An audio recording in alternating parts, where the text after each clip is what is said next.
নতুন পৌৰ অসম শীৰ্ষক এই অনুষ্ঠানত উপস্থিত থকা আজিৰ সভাৰ সভাপতি জিলা কংগ্ৰেছৰ সভাপতি গংগাজ্যোতি টাইগাম ডাঙৰীয়া, মঞ্চত উপস্থিত থকা AICC চিনিয়ৰ অবজাৰ্ভাৰ প্ৰাক্তন মন্ত্ৰী বন্ধু তিৰ্কী ডাঙৰীয়া, মঞ্চত উপস্থিত থকা AICC সম্পাদক মনোজ চৌহান ডাঙৰীয়া, মঞ্চত উপস্থিত থকা প্ৰাক্তন প্ৰদেশ কংগ্ৰেছৰ সভাপতি আমাৰ চেয়াৰমেন প্ৰচাৰ সমিতি ভূপেন বৰা ডাঙৰীয়া, প্ৰাক্তন মন্ত্ৰী প্ৰাক্তন প্ৰদেশ কংগ্ৰেছ সভাপতি পৱন সিং ঘাটোৱাৰা ডাঙৰীয়া, প্ৰাক্তন কেন্দ্ৰীয় মন্ত্ৰী ৰাণী নৰা বাইদেউ, প্ৰাক্তন মন্ত্ৰী ৰাজীৱ লোচন পেগু ডাঙৰীয়া, কাৰ্যকৰী সভানেত্ৰী ৰজিনা তিৰ্কী ডাঙৰীয়ানী, মঞ্চত উপস্থিত প্ৰাক্তন বিধায়ক ঘন বৰগোহাঁই ডাঙৰীয়া, মঞ্চত উপস্থিত থকা আমাৰ প্ৰাক্তন সাংসদ RP শৰ্মা ডাঙৰীয়া, আমাৰ ইয়াত মঞ্চত উপস্থিত থকা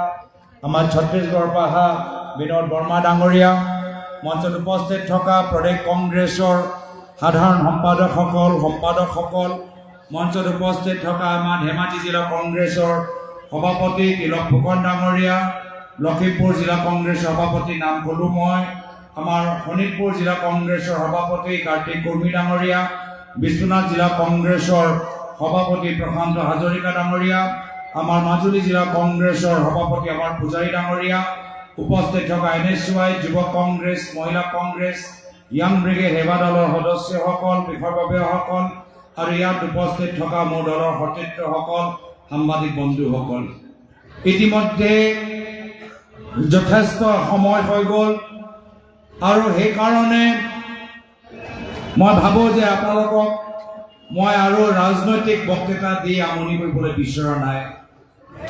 অলপ ঘৰুৱাভাৱে মই আপোনালোকৰ লগত মই পাতিবলৈ বিচাৰোঁ আৰু মই প্ৰথমতে ইয়াত উপস্থিত থকা প্ৰত্যেকগৰাকী কংগ্ৰেছ কৰ্মীক, দলৰ সদস্য, আজি এই সভা সহজ নাছিল। কেন্দ্ৰীয় নেতৃত্বই আমাক নিৰ্দেশ দিলে কি তোমালোকে ৩-৪ দিনৰ ভিতৰত কাৰ্বি আংলঙত উজনি অসমত কমপ্লিট কৰিম আৰু আজি আমাৰ তৃতীয় দিন আৰু প্ৰত্যেক দিন আমি দেখাই দিছো আগবাঢ়ি গৈছে কংগ্ৰেছৰ কৰ্মীসকল ওলাই আহিছে। এইবাৰ অসমৰ ভিতৰত য'ত এখন হ'ব কংগ্ৰেছৰ শক্তিশালী হওক, ১.৫ ঘণ্টাকে আমি ৩ ঘণ্টা হৈ থাকিব পাৰোঁ, কিন্তু কংগ্ৰেছ আমাক লাগে।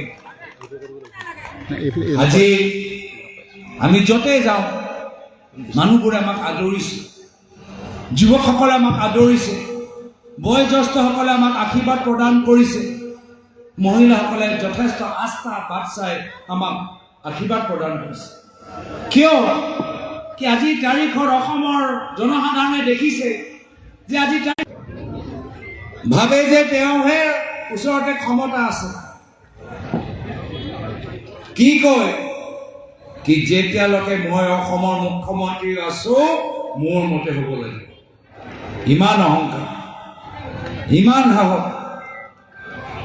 আৰু মই সেইকাৰণে কৈছো এইবাৰ অসমৰ জনসাধাৰণ আগন্তুক বিধানসভা নিৰ্বাচনত দেখাই দিব যে তেওঁ ১.৫ লাখ কোটি টকা ঋণ লৈছে, ধাৰুৱা হৈ গৈছে এইখন চৰকাৰ, এতিয়া ধাৰ মাৰিবলৈ পইচা নাই।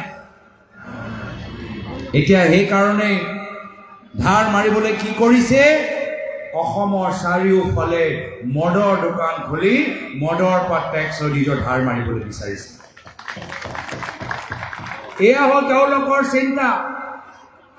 চাৰিওফালে টোল গেট লগাই দিছে। বসুন্ধৰাৰ যোগেদি আপোনালোকৰ মাটি প্ৰিমিয়াম আগতকে বেছি বঢ়াই দিছে নাই বঢ়া কওকচোন? কিয় বঢ়াইছে? ধাৰ মাৰিবলৈ। মদৰ দোকান চাৰিওফালে কিয় খুলিছে? ধাৰ মাৰিবলৈ। ট্ৰেফিকৰ ফাইন কিয় বঢ়াই দিছে? ধাৰ মাৰিবলৈ। চৰকাৰী স্কুল কিয় বন্ধ কৰিছে? শিক্ষকক দৰমহা দিবলৈ পইচা নাই। আজি এনেকুৱা এটা অৱস্থা। আৰু সেইকাৰণে এইজন মানুহ যিজন নিজকে ইমান অহংকাৰী আৰু শক্তিশালী মুখ্যমন্ত্ৰী নিজকে ভাবে, মই তেওঁক সন্মুখৰ পৰা কৈছো, হু ইজ হিমন্ত বিশ্ব শৰ্মা? কোন হয় হিমন্ত বিশ্ব শৰ্মা? কোন হয় হিমন্ত বিশ্ব শৰ্মা?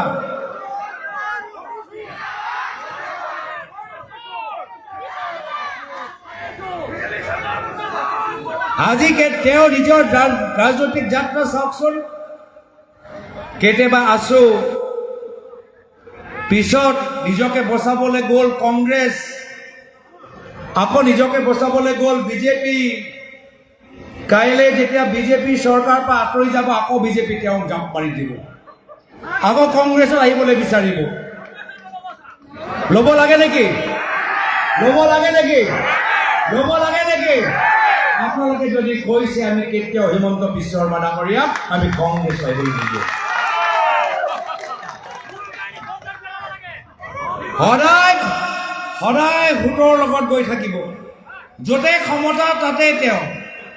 যদি ইমানেই তেওঁ ডাঙৰ ৰাজনীতিবিদ, এইবাৰ বিৰোধী পক্ষত থিয় হৈ আজি তেওঁক আমি চাওঁচোন কিমান তেওঁৰ সাহস আছে।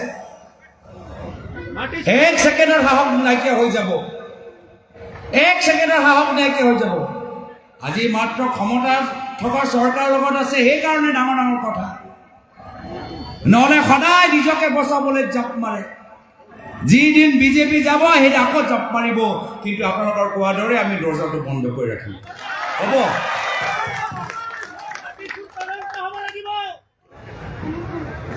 আজি মোক মনত পৰে, আৰু আমাৰ দলৰ বহুত জ্যেষ্ঠসকলে মোক কয়, দিল্লীত গ'লেও মোক কয় যে গৌৰৱ, তুমি যে ইমান হিমন্ত বিশ্ব শৰ্মা কৈ থাকা, তোমাৰ প্ৰায়তো পিতৃয়ে তেওঁক ইমান ৰক্ষণাবেক্ষণা দিলে, তুমি জানানে? আৰু মই কৈছো হয়, ময়ো জানো, তেখেতেও জানে। আৰু সেইকাৰণে শেষত গৈ প্ৰায়তো তৰুণ গগৈদেৱে আফচোচ কৰিছিল কি তেওঁক যথেষ্ট তেওঁ দলৰ সতীৰ্থসকল জ্যেষ্ঠসকলে কৈছে যে সাৱধান হৈ থাকিবা, হিমন্ত বিশ্ব শৰ্মা ডাঙৰীয়াই এদিন বিশ্বাসঘাতক কৰিব। কিন্তু এজন পিতৃৰ দৰে হিমন্ত বিশ্ব শৰ্মা ডাঙৰীয়াক তেখেতে মৰম কৰিলে, বিভিন্ন ৰাজনৈতিক সমস্যাৰ পৰা বচাই ৰাখিলে। কোন হয় হিমন্ত বিশ্ব শৰ্মা? যিজন পিঠিত ডেগাৰ মাৰিলে।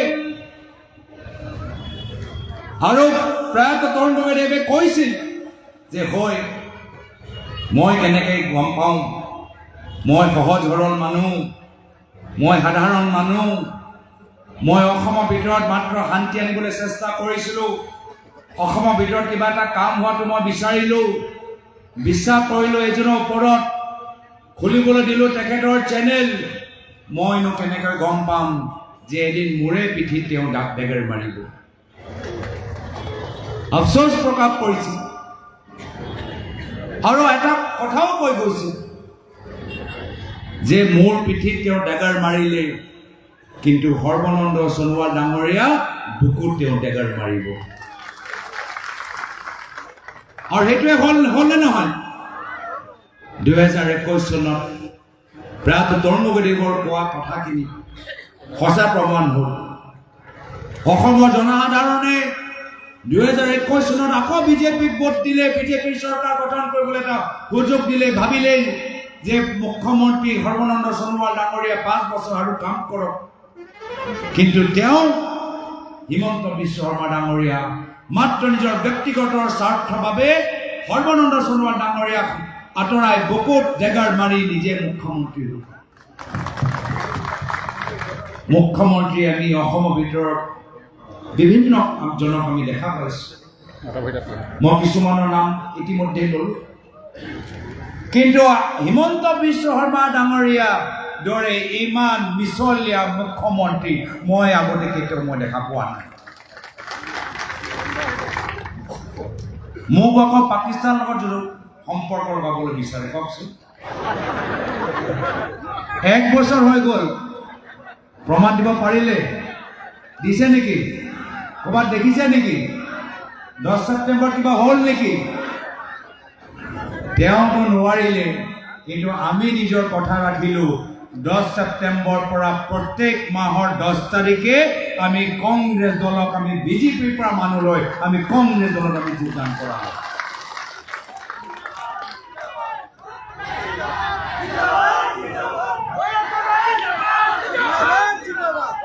বিভিন্ন মুখ্যমন্ত্ৰী দেখা পালো,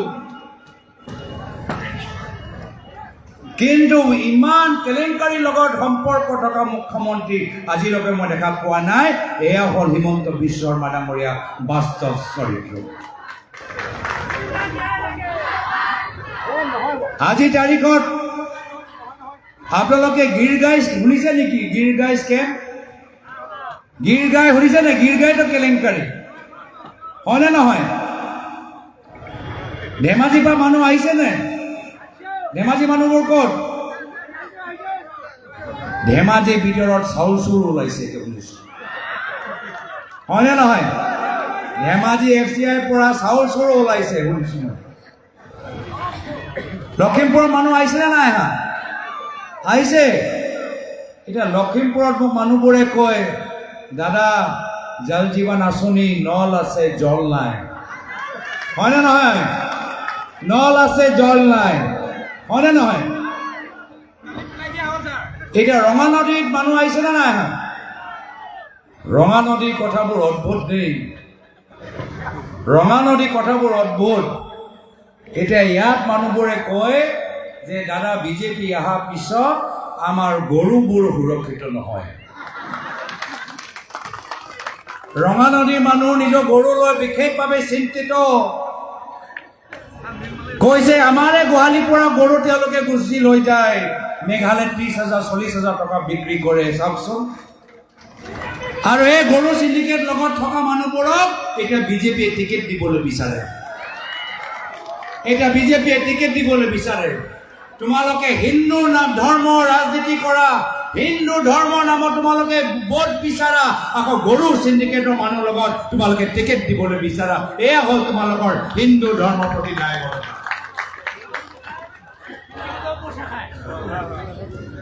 আজি মাজুলী মানুহ আহিছে নে নাই?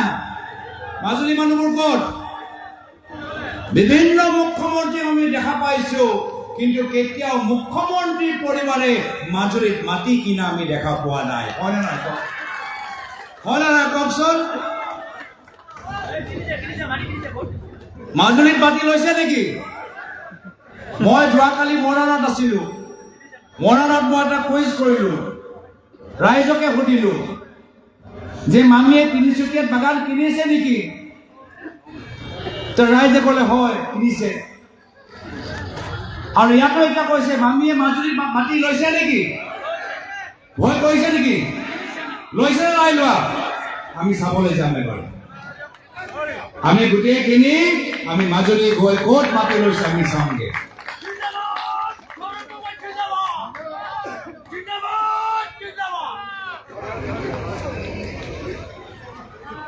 আজি ক্ষমতা আমি ওচৰত দেখা পাইছো। মোৰ প্ৰয়াত পিতৃ 3বাৰকৈ মুখ্যমন্ত্ৰী আছিল, কিন্তু কেতিয়াও নিজৰ ল'ৰা নামত কোম্পানী খোলা নাছিল, নিজৰ পৰিবাৰৰ নামত চেনেল খোলা নাছিল, নিজৰ পৰিবাৰৰ নামত বাগান লোৱা নাছিল। আৰু এতিয়া হিমন্ত বিশ্ব শৰ্মা ডাঙৰীয়া নিজৰ ল'ৰা নামত 18টা কোম্পানী আছে। আমাৰ যুৱকসকল হঠাৎ, আমাৰ অসমত যুৱকসকলৰ ওচৰত চাকৰি নাই, হাজিৰা কৰিবলৈ সুবিধা নাই, যাব লাগে অৰুণাচললৈ, যাব লাগে তামিলনাডুলৈ, যাব লাগে কেৰেলালৈ, আৰু তেওঁ নিজৰ ল'ৰা নামত 18টা কোম্পানী খুলি দিছে। ড্ৰাগছৰ এটা ব্যাপক চিণ্ডিকেট, চাৰিওফালে মদ, কিন্তু হিমন্ত বিশ্ব শৰ্মা ডাঙৰীয়াৰ কোনো চিন্তা নাই। তেওঁ মাত্ৰ এতিয়া চৰকাৰী স্কুল বন্ধ কৰি নিজৰ প্ৰাইভেট স্কুল খোলাত তেওঁ ব্যস্ত হৈ আছে। অদ্ভুত কথা। আজি খাৰদাই কওক, লুইচ বাজাৰে কওক, গীৰ গাই কওক, টাডা কওক, মানৱেন্দ্ৰ শৰ্মাৰ মৃত্যুলৈ কওক, এটা এনেকুৱা জঘন্য এটা কাণ্ড নাই য'ত হিমন্ত বিশ্ব শৰ্মা ডাঙৰীয়াৰ নাম নাই।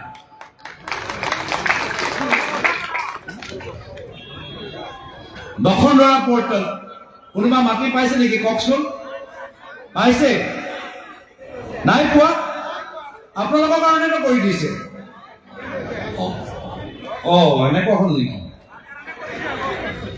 মইতো এবাৰ টিভি খুলি দেখিলো যে বিজেপি চৰকাৰে কিছু মাটি দলত ধৰি লৈছে। মনত আছে নে সেই বাতৰিটো? তেতিয়া আমাৰ ইমান আপত্তি নাই, কিন্তু এতিয়া মই দেখিছো অসমৰ ভিতৰত আটাইতকৈ ডাঙৰ মাটি দলাল এতিয়া দিছপুৰতে বহি আছে। এতিয়া অসমৰ প্ৰায় জনজাতি প্ৰায় 40,000 বিঘা মাটি এতিয়া আদানী, আম্বানী আৰু পতঞ্জলি দি হৈ আছে। আৰু যদি এনেদৰে চলি থাকে, গোটেইবোৰ বিজেপি দলৰ নিজৰ নামত নামজাৰি কৰিল। আজি সেইকাৰণে দুখ লাগে যে যি অসম প্ৰায়তঃ তৰুণ গগৈদেৱে ইমান সুন্দৰকৈ আমাক একতা আমাক বান্ধি ৰাখিছিল, উন্নয়নৰ প্ৰগতিৰ পথত আমাক আগুৱাই লৈ গৈছিল, আজি সেই অসমৰ ভিতৰত অভদ্ৰ ৰাজনীতি, অহংকাৰী ৰাজনীতি, ভয় আৰু ভাবুকি ৰাজনীতি। আৰু সেইকাৰণে আমি সংকল্প লৈছো এখন নতুন বৰ অসম, যি বৰ অসমত অসমৰ ৰাইজ স্বাভিমানী হৈ, প্ৰগতিশীল হৈ, উৎপাদনশীল সমাজ গঢ় দিব। আজি আমাৰ অসমৰ ভিতৰত আজি বিভিন্ন উদ্যোগ আজি এটাকৈ বন্ধ হৈ গৈছে। সেয়া চাহ উদ্যোগৰ কথা কওক, সেই মুগা উদ্যোগৰ কথা কওক, সেই পাটৰ উদ্যোগৰ কথা কওক, আজি সৰু সৰু ঠিকাদাৰবোৰৰ কাম নাই। গোটেইবোৰ কাম আজি দিছপুৰৰ পৰা চলি আছে। সেইকাৰণে ৰাইজৰ বিশ্বাস আমাৰ ওপৰত, আমি আগবাঢ়ি যাব লাগিব। আজি সেইকাৰণে বিজেপি দল ভয় কৰিছে, আমাৰ লোকৰ নাম ভোটৰ তালিকাৰ পৰা কৰ্তন কৰিবলৈ বিচাৰে। মই এই মঞ্চৰ পৰা সকলোকে অনুৰোধ কৰিছো যে আপোনালোকে ইলেকশ্যন কমিশ্যনৰ ৱেবছাইট ওপৰত যাব, কাক কাক তেওঁলোকে এড কৰিছে, কাক কাক তেওঁলোকে ডিলিট কৰিছে, গোটেই ভোটৰ তালিকাটো ডাউনলোড কৰক। প্ৰত্যেক মণ্ডলত যাওক, কাক মৰা, কোনজন মানুহক মৰা দেখাইছে, কোনজন মানুহৰ ভোটটো শিফটিং হিচাপে দেখাইছে, গোটেই লিষ্ট আপোনালোকে ডাউনলোড কৰক আৰু মণ্ডলে গৈ ফিজিকেলি ভেৰিফাই কৰক। ফিজিকেলি আপোনালোকে এক্সেলত নিজে 2-3টা কম্পিউটাৰ জনা ল'ৰা লৈ সেইখিনি ভেৰিফাই কৰক। এতিয়া বহুত ঠাইত জীৱিত মানুহক আজি মৰা দেখাই দিছে। এনেকুৱা উদাহৰণ আমি দেখা পাইছো যে চৰকাৰী BLO এতিয়া তেওঁলোকৰ ঘৰত ডেথৰ চাৰ্টিফিকেট আহি গৈছে। চৰকাৰী জীৱিত BLO জনক এতিয়া মৰা মানুহ হিচাপে ইলেকশ্যন কমিশ্যনৰ পৰা নোটিছ আহিছে। এনেকুৱা এটা অৱস্থা। তো সেইকাৰণে এই সময়ত আমি নিজে দায়িত্ব ল'ব লাগিব যে কোনজন ডেথ দেখাইছে, কাক তেওঁলোকক চেফটি দেখাইছে, সেইজন মানুহক আমি ফৰ্ম দুটা আমি তৈয়াৰ কৰিছো, তেওঁলোকৰ ওচৰত লৈ যাব লাগিব আৰু সহায় কৰিব লাগিব হিয়াৰিঙৰ সম্পৰ্কত, যে কেনেদৰে নিজৰ ছাপৰ্টিং ডকুমেণ্ট লৈ তেওঁলোকে নিজৰ নাম আজি ভোটৰ লিষ্টৰ ভিতৰত অন্তৰ্ভুক্ত কৰিব। নিৰ্বাচন আহিব, নিৰ্বাচন যাব, কেতিয়াবা কংগ্ৰেছ দল জিকিব, কিন্তু কেতিয়াবা কংগ্ৰেছ দল হাৰিব। কিন্তু এইবাৰ দেখিছো যে এটা ৰাজনৈতিক দল, বিশেষকৈ ভাৰতীয় জনতা পাৰ্টি দল ক্ষমতা লৈ ইমানেই লোভীয়া, এতিয়া ভোটৰ তালিকাটো হতিয়াৰ দৰে ব্যৱহাৰ কৰিবলৈ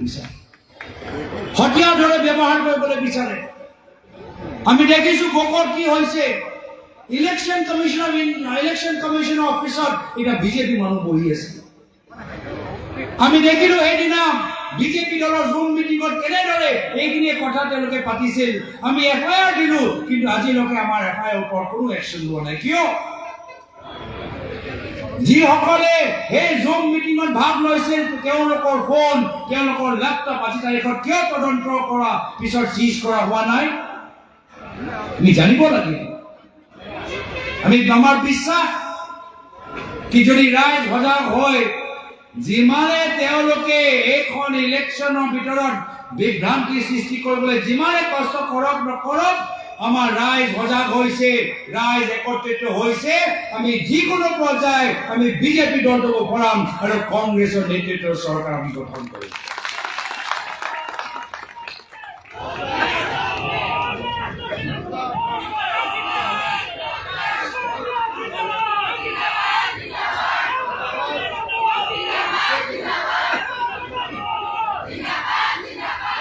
মোৰ নাম ল'ব নালাগে, মোৰ লগত ক'ব জয় জুবিন দা, জয় জুবিন দা, জয় জুবিন দা। আমাক জুবিন দাৰ বাবে ন্যায় লাগে নে নালাগে? ন্যায় লাগে নে নালাগে? হিমন্ত বিশ্ব শৰ্মা ডাঙৰীয়া জুবিন দাক ন্যায় দিব পাৰিবনে? জুবিন দাক ন্যায় দিব পাৰিবনে? আজি আমি নাজানো নেকি যে হিমন্ত বিশ্ব শৰ্মা ডাঙৰীয়া আৰু মহন্তৰ ঘৰৰ লগত কিমান সুসম্পৰ্ক আছে? আমি গম পোৱা নাই নেকি? আৰু আমি গোটেই খবৰ ৰাখিছো। ভাবিব নালাগে হিমন্ত বিশ্ব শৰ্মা ডাঙৰীয়া যে আমি খবৰ ৰখা নাই যে ৰাতি ৰাতি শ্যামকানু মহন্তক কোন লগ পাবলৈ যায়। ৰাতি ৰাতি হিমন্ত বিশ্ব শৰ্মা ডাঙৰীয়া হৈ কোন শ্যামকানু মহন্তৰ ওচৰত গৈ হিমন্ত বিশ্ব শৰ্মা ডাঙৰীয়া কি বিচাৰে সেইমতে কৰিবলৈ নিৰ্দেশ দিয়ে, আমি চব খবৰ পাই আছো। সেইকাৰণে আমি গম পাইছো যে কেনেদৰে শ্যামকানু মহন্তই অলপ দিন আগতে বেইলৰ এপ্লিকেশ্যন দিলে, আৰু আমি গম পাইছো কিয় এতিয়া শ্যামকানু মহন্তৰ কাৰ নিৰ্দেশ মতে নিজৰ বেইল এপ্লিকেশ্যন ঘূৰাই লৈছে। নিজে বেইল এপ্লিকেশ্যন দিছে, এতিয়া তাৰ পিছত হিমন্ত বিশ্ব শৰ্মা ডাঙৰীয়া এজন প্ৰতিনিধি শ্যামকানু মহন্তৰ ওচৰত গ'ল, আৰু সেইজন মানুহ যোৱাৰ পিছত শ্যামকানু মহন্তই নিজৰ বেইল এপ্লিকেশ্যন ঘূৰাই লৈছে। সেইকাৰণে যেতিয়ালৈকে হিমন্ত বিশ্ব শৰ্মা ডাঙৰীয়া অসমৰ মুখ্যমন্ত্ৰী হৈ থাকে, জুবিন দাই ন্যায় লাভ নকৰে। এইখিনি কথা আমি ভালদৰে বুজি পাইছো। জয় জুবিন দা, জয় জুবিন দা, জয় জুবিন দা। আমি জুবিন দাৰ দৰে কাঞ্চনজংঘা হৈ আমি থিয় দিব লাগিব ন্যায় পক্ষত, বৰ অসমৰ পক্ষত, শান্তি সম্প্ৰীতিৰ পক্ষত। আমাৰ এই গুৰুজনৰ এই ভূমি, মহাপুৰুষ শ্ৰীমন্ত শংকৰদেৱৰ পবিত্ৰ ভূমি, মহাপুৰুষ শ্ৰী শ্ৰী মাধৱদেৱৰ পবিত্ৰ ভূমি, আজান পীৰৰ পবিত্ৰ ভূমি, চাওলুং চুকাফাৰ পবিত্ৰ ভূমি, লাচিত বৰফুকনৰ পবিত্ৰ ভূমি, শ্বহীদ কমলাবাৰীৰ পবিত্ৰ ভূমি, বীৰ চিলাৰায় পবিত্ৰ ভূমি। আমি এই অসমৰ ভিতৰত আমি বৰ অসম আমি গঢ় দিবলৈ বিচাৰোঁ। সেইকাৰণে দলৰ সতীৰ্থসকল, মই বিশেষভাৱে দীঘলীয়া ক'বলৈ বিচৰা নাই।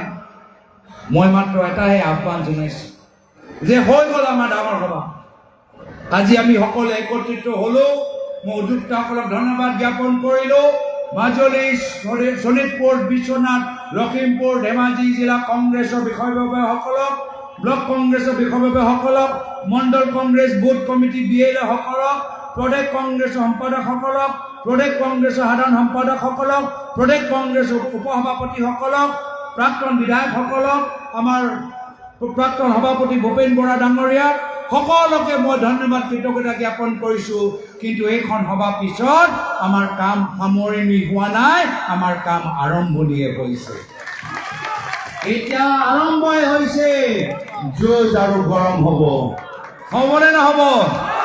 হ'বনে নহ'ব?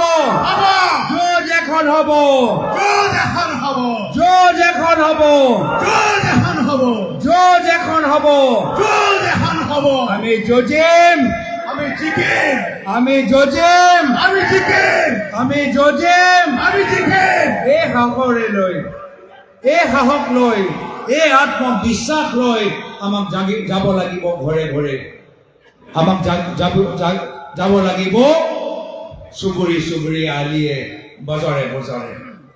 মানুহক আমি সাহস দিব লাগিব। মানুহে বিচাৰে কংগ্ৰেছ আহক, আৰু তেওঁলোকৰ ওচৰত যোৱা আমাৰ কৰ্তব্য। ইতিমধ্যে আমি অলপ দিনৰ পিছত জিলা কমিটিসকলক অনুৰোধ কৰিম যে তেওঁলোকে বিভিন্ন ধৰণৰ মানুহৰ লগত জনসংযোগ সমিতি তেওঁলোকে সৃষ্টি কৰক, যাৰ ফলত আমি এটা স্কেডিউল বনাই আমাৰ মানুহবোৰ যে এতিয়া মাত্ৰ আমাৰ সভাৰ ভিতৰত আবদ্ধ হৈ নাথাকে, গাঁৱৰ ভিতৰত যে যাবলৈ আৰম্ভ কৰে, তাৰ বাবে আমি কিছুদিনৰ পিছত আমি এটা প্ৰচেষ্টা হাতত ল'ম। তো দলৰ সতীৰ্থসকল, এইখিনিয়ে কথা যে মই ক'বলৈ বিচাৰিছোঁ। পুনৰবাৰ পলমকে হ'লেও ভোগালী বিহুৰ ওলগ যাচিছো অসমীয়া নতুন বছৰৰ শুভেচ্ছা জ্ঞাপন কৰিছো আপোনালোকে আগবাঢ়ি যাওক কংগ্ৰেছ অহাটো নিশ্চিত এইখিনি কথা কৈ ইয়াতে নিজৰ চমু দুআষাৰ সামৰিছো ধন্যবাদ জয় হিন্দ জয় অসম জয় সংবিধান বন্দে মাতৰম